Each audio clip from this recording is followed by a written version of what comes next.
Professoressa Sigura, a quale ipotesi concreta state lavorando al tavolo di cui lei si occupa e quali saranno le proposte che presenterete al territorio? Al tavolo discuteremo di come rendere operativa l'infrastruttura verde che permea il paesaggio attraverso la rete ecologica, ma con una chiave di lettura che è legata alla multifunzionalità, quindi alle diverse funzioni attraverso i servizi ecosistemici che possono esserci associati per arrivare alla infrastruttura verde.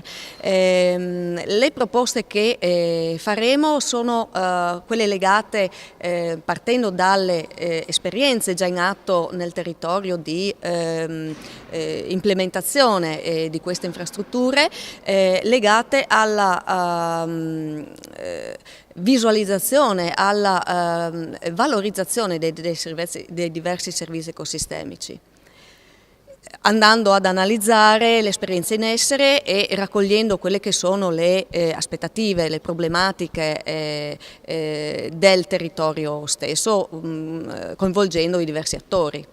Da quali territori partirete?